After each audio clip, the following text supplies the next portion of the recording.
It's a big and tall seat, which means I can finally fit in one. That's not funny. No.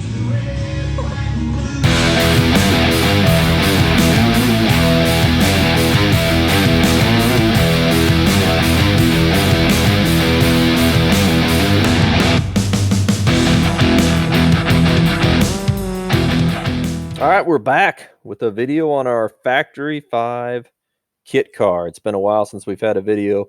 We had our winter break. We're back at it in the spring semester.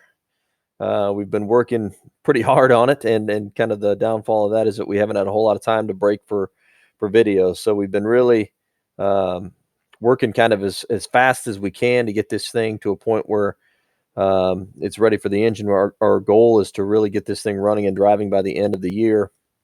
So we're working towards that. And unfortunately, we haven't had a whole lot of videos in between then. So let's start off with the front suspension here. So we've got the front suspension. Now, you guys, if you followed along, you could see the front A-arms. So we had an issue. If you look at the A-arms, the way they were originally on there, they had a little spacer there for the front sway bar on the Ford Mustang, which is what they were designed for.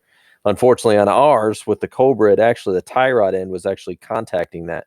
So we had to go in after the fact and cut that off. You can see where we kind of shaved that off and got it all set to go. Now we can steer it lock to lock and not have an issue with it. So we got that. We did the steering rack has been kind of an interesting battle for us, trying to get everything centered and trying to get it to go lock to lock without hitting the F panels or without causing any issues.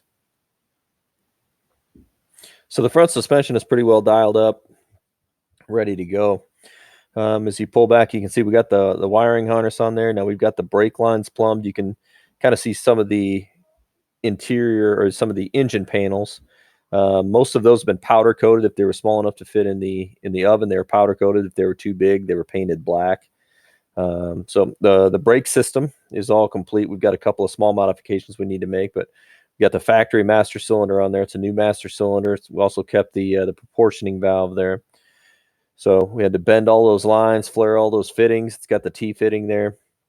We did have a little bit of an issue, you'll see, with the brake hose. We'll kind of give you a close-up on that, but you can see how that crossover line that kind of follows the X in the front part of the chassis there, and then curls up and then converts over to the hose that goes to each caliper. So you can see on this caliper, we do need to change the hose because the fitting right there, that banjo fitting coming out, is actually straight, and as you can see, it runs pretty close to the rim. So when you turn the car hard to the right or hard to the left, it will rub the tire. So we're going to change those hoses out. We're going to get some hoses that actually have a 90-degree banjo fitting on the end to give it a little more clearance.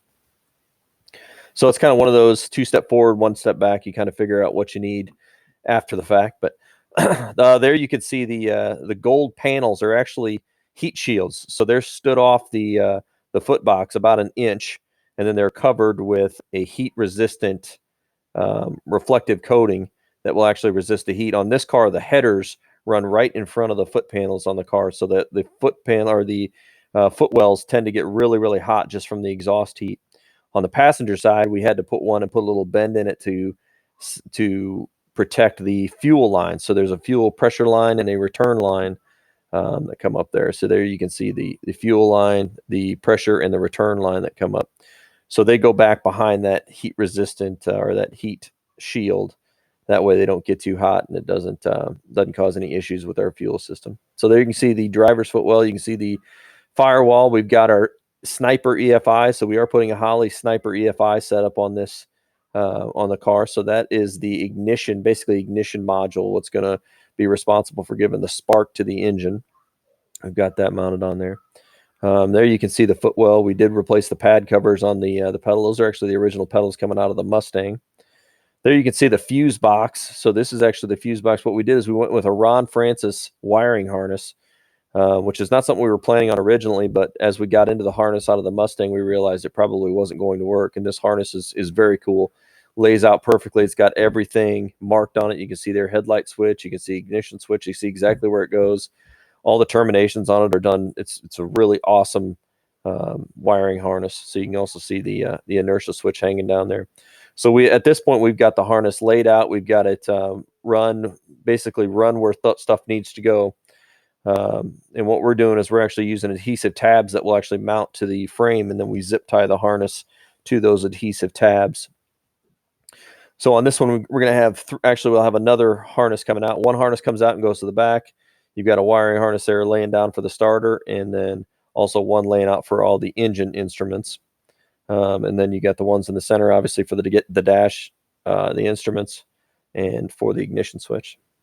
There you can see the interior panels. So the interior panels have all been put on, all been riveted on, all been sealed, weather tight. Take a look in there and see the parking brake cables, which we're still working on adjusting. We need to get that parking brake assembly in there and get the cables all to their final length. You can take a peek in the back here, and you can see how the brake line coming up the driver's side frame rail there, and then terminates there at the hose that goes down to the differential, so they can allow the differential to move up and down and still give our brakes some fluid in the back. You can see the rod harness, wiring harness still comes back through there. You can see the fuel lines there. We got our fuel filter. We still need to mount that, create a nice mount for that fuel filter, and also give it some stability. Right now our return line is just kind of hanging there. We need to get it mounted.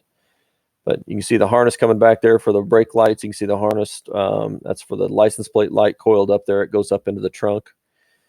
And then our fuel system. Our fuel system is pretty well ready to go. We got our new pump there hanging on the frame. We cut and made our own braided steel lines with AN fittings. The only thing that's not done on that is you see the paper towel there. We got that. That's for a check valve that goes in the fuel tank that we're waiting on from Breeze Automotive. But you can see there, the terminations on the wiring harness are perfect. They clip right into the factory sending unit. Well, that's about it. Gives you a nice overview of where we're at with the project, what we've got going on. Next up, we're waiting on the engine. It's a couple of weeks out, but kind of shows you where we're at. We're just buttoning everything up here, getting it ready for the engine install. So hopefully in the next week or so, we'll have a video for you. You can see we did lay the engine or the body on there just to fit the dash. So it gives you an idea of kind of where we're headed. But I would recommend following us on Instagram. You can see there, Rova Automotive, on Twitter and Instagram. We got lots of stuff on Instagram. We try to do that daily. So as always, thanks for watching. Thanks for the support.